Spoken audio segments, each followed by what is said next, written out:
నమస్తే, welcome to business weekend.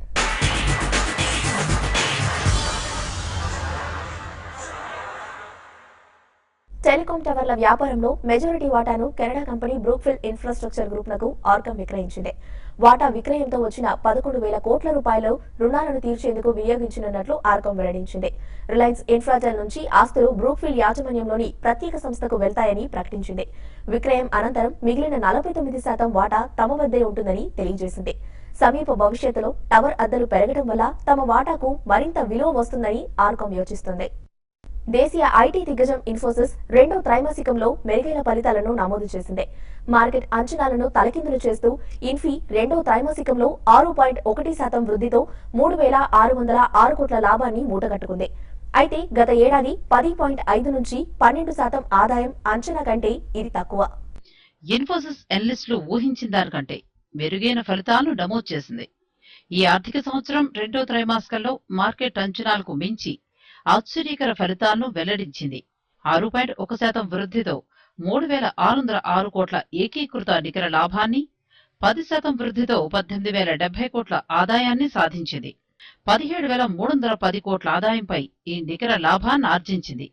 $2,587 million ఆదాయాన్ని ఆర్జించింది. ఒక్కో షేర్కు 11 రూపాయల మధ్యంతర డివిడెండ్ చెల్లించేందుకు బోర్డు అంగీకరించినట్టు కూడా సంస్థ ప్రకటించింది.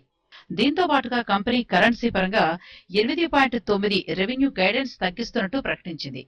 కంపెనీ నిర్వహణ లాభాలు 80 బేసిస్ పాయింట్లు వరుసగా పెరిగి 4.9% విస్తరించాయి.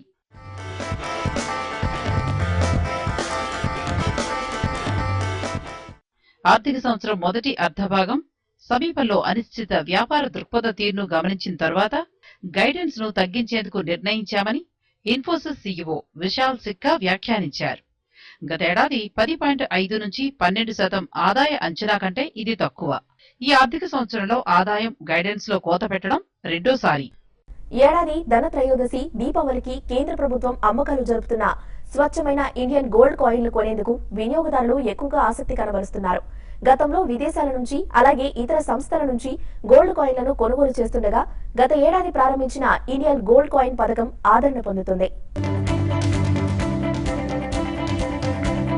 కేంద్ర ప్రభుత్వం అందిస్తున్న బంగారు కాయిన్లు కూడా వారి మనసును గెలుచుకుంటున్నాయి. స్వచ్ఛతకు హామీ, నాణ్యత ప్రమాణాలు, హాల్ మార్కింగ్ పై ప్రభుత్వం అందిస్తున్నవి కావటం సాధారణ బంగారు కాయిన్ల కంటే ఇండియన్ గోల్డ్ కాయిన్ పట్ల వినియోగదారుల్లో కొనుగోలు ఆసక్తికి కారణమని ప్రపంచ స్వర్ణ మండలి నిర్వహించిన సర్వేలో తెలిసింది. దీపావళి సమయంలో పుట్టినరోజులు, పెళ్లి సందర్భాల్లో బహుమతులుగా ఇచ్చేందుకు ఎక్కువ మంది ఈ కాయిన్లను కొనుగోలు చేస్తున్నారని ఈ సర్వే పేర్కొంది. గతేడాది నవంబర్ 5న కేంద్రం ఇండియన్ గోల్డ్ కాయిన్లను విడుదల చేసింది. వీటిపై ఒకవైపు అశోక చక్ర, మరోవైపు మహాత్మా గాంధీ చిత్రాలు ఉంటాయి. వీటిలో 2, 5, 10 గ్రాములకు మంచి ఆదరణ ఉంది.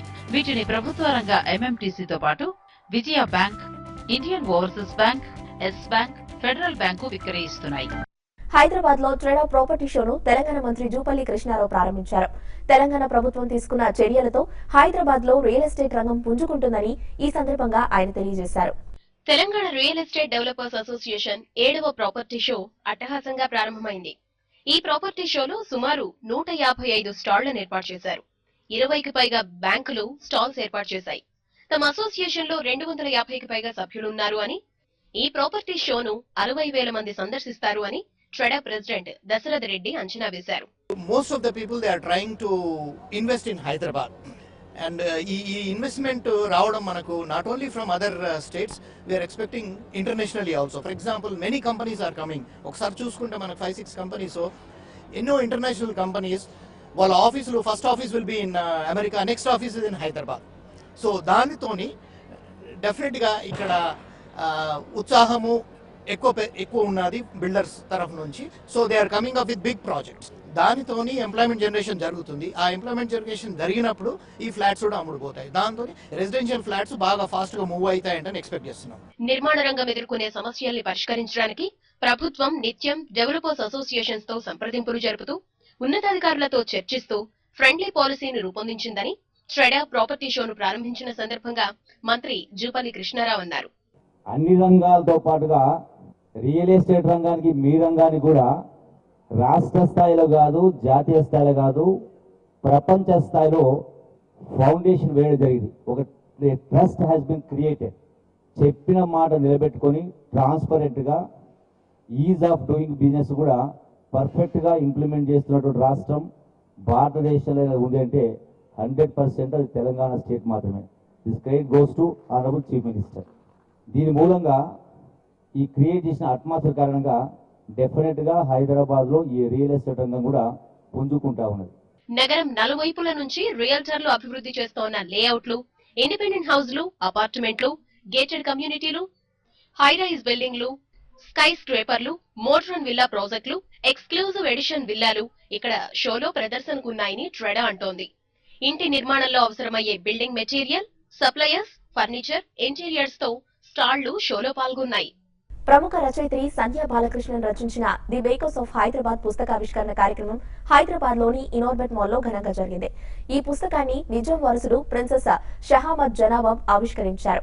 హైదరాబాద్ లోని బేకరీలు, వాటి చరిత్రలు, వాటి చుట్టూ కథలు, దశాబ్దాలుగా అవి మనగలిగిన విధానాన్ని ఈ పుస్తకంలో సంధ్యా బాలకృష్ణ చాలా చక్కగా వివరించారు.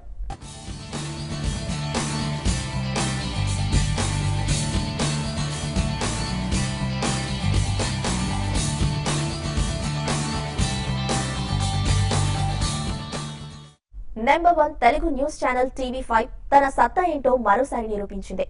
బిజినెస్ న్యూస్ కు ఓ అరగంట కేటాయిస్తే మహా గొప్ప అనుకుంటున్న ప్రస్తుత తరుణంలో ప్రేక్షకుల కోరిక మేరకు ఏకంగా యూట్యూబ్ ఛానల్ ను ప్రారంభించి పెద్ద సాహసం చేసింది. అయితే మా అంచనా తప్పలేదు. అసలు సాధ్యమేనా, ఏమాత్రం ఆదరణ ఉంటుందో చూద్దాంలే అన్నవారే ఇప్పుడు మా దారిలో నడవడానికి ఆరాటపడడం చూస్తుంటే గర్వపడకుండా మమ్మల్ని ప్రోత్సహిస్తున్న వీక్షకులతో ఈ ఆనందాన్ని పంచుకోకుండా ఎలా ఉండగలం? తెలుగు మీడియా చరిత్రలో సరికొత్త చరిత్రను సృష్టించిన కంటెంట్ కింగ్ TV5 డిజిటల్ మీడియాలోనూ దూసుకుపోతోంది. లేటెస్ట్ అప్డేట్స్ ను ఎప్పటికప్పుడు అందిస్తూ విశ్వవ్యాప్తంగా తెలుగు వారి అభిమానాన్ని చూరగొంటోంది. బిజినెస్ కంటెంట్ అంటేనే TV5 మనీని చూడాల్సిందే అనేలా ప్రేక్షకుల మెప్పును పొందుతోంది. ఎప్పటికప్పుడు స్టాక్ మార్కెట్, తాజా అప్డేట్స్, బ్రేకింగ్ న్యూస్, అనలిస్టుల విశ్లేషణలతో పాటు తెలుగు రాష్ట్రాల పరిశ్రమకు పనికొచ్చే విధంగా ఎన్నో కార్యక్రమాలను TV5 మనీలో ప్రసారం చేస్తోన్నాం. తెలుగు వారిలో ఆర్థిక అక్షరాస్యత పెంపొందించేందుకు ఇన్వెస్ట్మెంట్స్, ఇన్సూరెన్స్, రియల్ ఎస్టేట్ తదితర అంశాలపై అవగాహన కల్పించేందుకు అవసరమైన కార్యక్రమాలతో పాటు ఆధ్యాత్మికం, క్రీడలు, ఆరోగ్యం, automobiles, tourism, interior designs, box office trends ఇలా లైఫ్ స్టైల్ సంబంధిత అంశాలను జోడిస్తూ TV5 మనీ కార్యక్రమాలను ప్రసారం చేస్తోంది. ఉదయం 8 గంటల నుంచి సాయంత్రం 4:30 గంటల వరకు ఇన్వెస్టర్లు, ట్రేడర్లకు అవసరమైన దేశీయ, అంతర్జాతీయ స్టాక్ మార్కెట్లపై అనలిస్టుల విశ్లేషణ, సలహాలను TV5 మనీ ఎక్స్క్లూజివ్ గా అందిస్తోంది. ఇక ఔత్సాహిక వ్యాపారవేత్తలను ప్రోత్సహించేందుకు స్టార్టప్ల ఏర్పాటులో సందేహాలు తీర్చడంతో పాటు ఫండింగ్ లో ఎదురయ్యే సమస్యల పరిష్కారం చూపేందుకు తాజాగా స్టార్టప్ జంక్షన్ ప్రారంభమైంది. I would get my ROI in the first year, which is about, if I place as per this thing, I should be getting about the return on investment in 1 year or 2 years. That's where it is. Do you know of any other competitors who are focusing on this niche market? Do you see yourself more as a portal for just women, or the fact that it is a portal for part-time work, or only women with part-time? ఇలా ఒకటి కాదు, రెండు కాదు, ఎన్నో కార్యక్రమాలు, మరెన్నో విశేషాలు. Online మీడియాలో లేటెస్ట్ సెన్సేషన్ క్రియేట్ చేసిన TV5 మనీ నిత్య నూతనంగా తమ కార్యక్రమాలను రూపొందిస్తూ మీ అందరికీ మరింత దగ్గరయ్యేందుకు ప్రయత్నిస్తోంది. అందుకే మీరు కూడా యూట్యూబ్ లో ప్రసారమయ్యే TV5 మనీకి ట్యూన్ అవ్వండి, మిమ్మల్ని మీరు అప్డేట్ చేసుకోండి. బిజినెస్ వీకెండ్ లో ఇప్పుడు షార్ట్ బ్రేక్ తీసుకుందాం.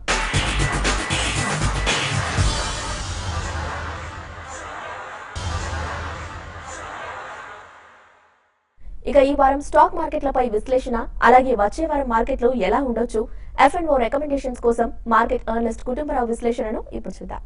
గత వారం గ్లోబల్ క్యూస్ తోటి అనమాట మార్కెట్స్ బాగా వీక్ గా ట్రేడ్ అవటం చూసాం. In fact both BSE, Sensex and NSE Nifty అనమాట దాదాపు 1.5% వరకు కూడా నష్టపోయింది. ఇండిసీస్ వైజ్ చూస్తే కనుక 8800 లెవెల్ దగ్గర నిఫ్టీ అనమాట బాగా రెసిస్టెన్స్ ఫేస్ చేసి దాదాపు 250 పాయింట్లు అక్కడి నుంచి నష్టపోవటం చూసాం. అదేవిధంగా BSE, సెన్సెక్స్ 28,000 లెవెల్ క్రాస్ అవటం అనమాట సెల్లింగ్ ఎన్కౌంటర్ అయ్యి బాగా నష్టపోయి 27,600 లెవెల్స్ దాకా పడిపోవటం కూడా మనం చూసాం. ఓవరాల్ గా మార్కెట్స్ లో అనమాట US ఫెడ్ ఖచ్చితంగా వడ్డీ రేట్లు పెంచుతుంది అని చెప్పేసి హాట్ టాక్ ఏదైతే ఉందో అనమాట దానివల్ల ఇంపాక్ట్ అని, ప్లస్ యూరోప్లో ఫ్రెష్ కన్సర్న్స్ అనమాట, లైక్ లార్జెస్ట్ జర్మన్ బ్యాంక్ ఏదైతే ఉందో డ్యూష్ బ్యాంక్ అనమాట, దాని ప్రాబ్లమ్స్ కూడా ప్రభావితం చేసినాయి అని చెప్పేసి అని అనుకోవచ్చు. అండ్ డొమెస్టికల్లీ అనమాట clearly rupee weakness plus international crude oil prices తిరిగి పెరగడంతో అనమాట మార్కెట్స్ పైన తిరిగి ఇంపాక్ట్ ఉండొచ్చు, like oil marketing companies, cement companies, airlines ఇవన్నీ కూడా ఎఫెక్ట్ అవ్వచ్చు అని చెప్పేసి. అండ్ Q2 రిజల్ట్స్ ఏదైతే స్టార్ట్ అయిందో సీజన్ అనమాట, అందులో మొదటి మేజర్ రిజల్ట్స్ TCS, ఇన్ఫోసిస్ నిరాశపరచడం కూడా ఓవరాల్గా మార్కెట్ని అనమాట ప్రభావితం చేసినాయి. క్లియర్లీ మార్కెట్స్లో ఈ షార్ట్ టర్మ్ వీక్నెస్ ఇంకా కంటిన్యూ అయ్యే పొజిషనే కనిపిస్తుంది ఎక్కువ, ఎందుకంటే ఎవ్రీ స్మాల్ ర్యాలీలో కూడా అనమాట షార్ప్ సెల్లింగ్ వస్తుంది. కాబట్టి in short term two medium term అనమాట మార్కెట్స్ వీక్గానే ఉండే పాసిబిలిటీ కనిపిస్తుంది, అన్లెస్ సర్ప్రైజింగ్ రిజల్ట్స్ అనమాట ఫ్రమ్ లార్జ్ కంపెనీస్ ఏమన్నా వచ్చి మార్కెట్కి టర్న్ అరౌండ్ ఇస్తే తప్పితే. కేంద్ర ప్రభుత్వం కూడా November 16th నుంచేనమాట శీతాకాల సమావేశాలు పార్లమెంట్ డేట్ అనౌన్స్ చేయడం జరిగింది. అందులో చాలా మేజర్ బిల్స్ ఇంక్లూడింగ్ అనమాట GSTకి కావాల్సిన సవరణలు ఇవన్నీ కూడా అనమాట చేపడతారు. కాబట్టి పార్లమెంట్ సెషన్ స్టార్ట్ అయ్యే లోపు అనమాట కేవలం రిజల్ట్స్ అండ్ గ్లోబల్ క్యూసే మార్కెట్ని ప్రభావితం చేసి సెషన్ స్టార్ట్ అయిన తర్వాత అనమాట సెషన్లో జరిగే డెవలప్మెంట్స్ని బట్టి markets in medium term move అవ్వచ్చు అని చెప్పేసి అని అనుకుంటున్నాం. కొన్ని పాజిటివ్స్ని కూడా మార్కెట్ ఇగ్నోర్ అనుకోవచ్చు గత వారం, లైక్ ఇన్ఫ్లేషన్ అనమాట బాగా తగ్గింది, both wholesale price index and consumer price index అనమాట. అండ్ FII ఫ్లోస్ అనమాట అనుకున్న విధంగా తగ్గలేదు కూడా, స్టేబుల్గా ఉంటుంది చూసామన్నమాట మార్కెట్ షార్ప్గా పడుతున్నప్పుడు కూడా. కాబట్టి ఈ పాజిటివ్స్ ఉన్నప్పుడు అనమాట నేను అనుకోవటం మార్కెట్స్ ఈ వీక్నెస్లో ఉన్నప్పుడు అనమాట గుడ్ స్టాక్స్ని అనమాట ఇన్వెస్టర్స్ పికప్ చేసుకుంటే, అంటే ఏ స్టాక్స్కి అయితే ఎర్నింగ్స్ విజిబిలిటీ ఉందో, ఫండమెంటల్ స్ట్రాంగ్గా ఉన్నాయో అండ్ ఆ సెక్టార్స్ అనమాట పెర్ఫామ్ చేస్తున్న సెక్టార్స్ అయితే ఖచ్చితంగా అలాంటి స్టాక్స్ని అనమాట ఇప్పుడు పిక్ చేసుకుని పోర్ట్ఫోలియో రీషఫుల్ చేసుకోవడానికి మంచి ఆపర్చునిటీ అని చెప్పేసి కూడా సజెస్ట్ చేస్తున్నాం. ఓవరాల్గా ఇంకా బై ఆన్ డిక్లైన్స్ మార్కెటే, unless major intermediate trend change అయ్యే వరకు అనమాట. అది ఇంటర్మీడియట్ ట్రెండ్ చేంజ్ అయ్యే సూచనలు అయితే ఇప్పుడే కనపట్టలేదు. కాబట్టి యాజ్ ఆఫ్ నో అయితే పొజిషన్స్ హోల్డ్ చేయమని చెప్తాను. ఇటు సెక్టార్ వైజ్ చూస్తే కనుక క్లియర్లీ F&Oలోనూ అనమాట దాదాపు అన్ని సెక్టార్స్ కూడా నష్టపోవటం చూసాం.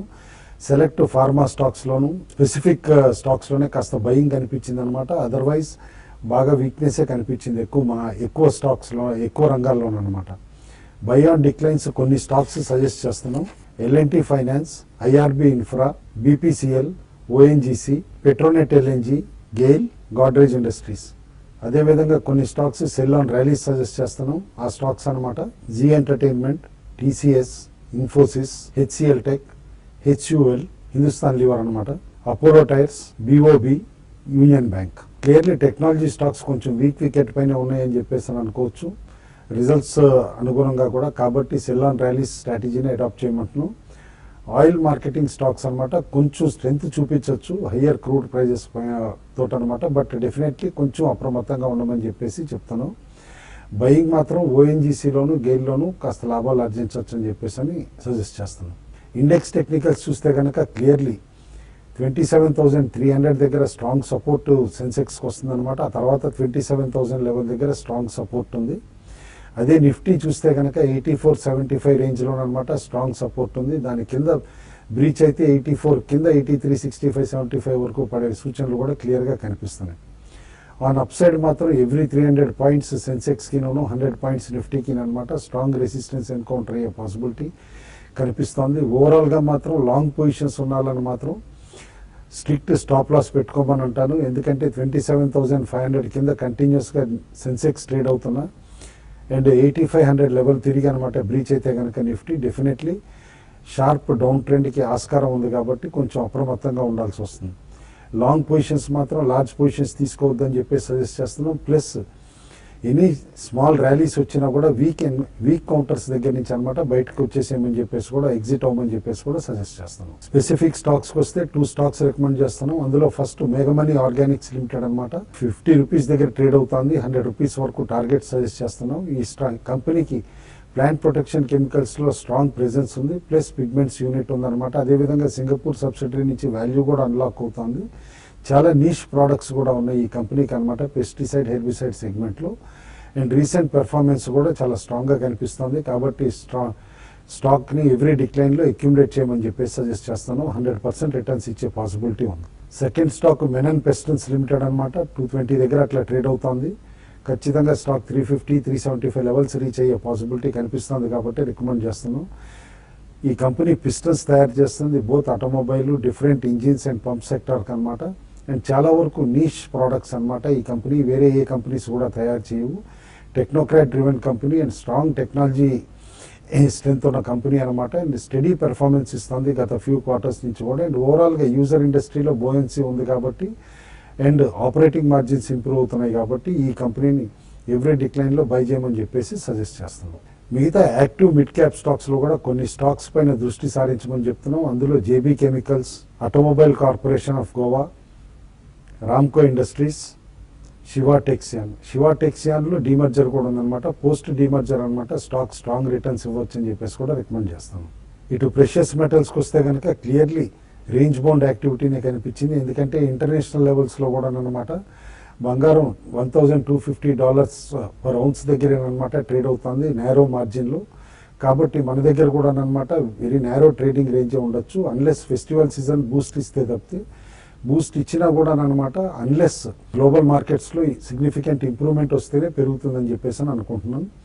ఓవరాల్గా డాలర్ ఇండెక్స్ చూస్తే కనుక అక్కడ దాదాపు 98.12 వరకు ర్యాలీ అయింది. అయితే ఈసారి అనుకున్న విధంగా అనమాట డాలర్ ర్యాలీ అయినప్పుడు అనమాట మెటల్స్ వీకన్ అవ్వకుండా మెటల్ కూడా స్టడీగా పెర్ఫామ్ చేయటం చూసాం. కాబట్టి అనమాట డాలర్ని ప్యారిటీ ఈసారి పెద్దగా ఇంపాక్ట్ కాకపోవచ్చు. మన దగ్గర ఫెస్టివల్ ఇంపాక్టే ఎక్కువ ఉంటుంది ప్రెషియస్ మెటల్స్ పైన అనుకుంటున్నాం. కాబట్టి ఎవ్రీ డిక్లైన్లో short term traders buying attempt చేయొచ్చు అనమాట. But definitely it's only purely trading call అని చెప్పేసి సజెస్ట్ చేస్తాం. ఇవి ఈ వారం బిజినెస్ వీకెండ్ విశేషాలు. వచ్చే వారం మరిన్ని బిజినెస్ వార్తలతో మళ్ళీ కలుద్దాం.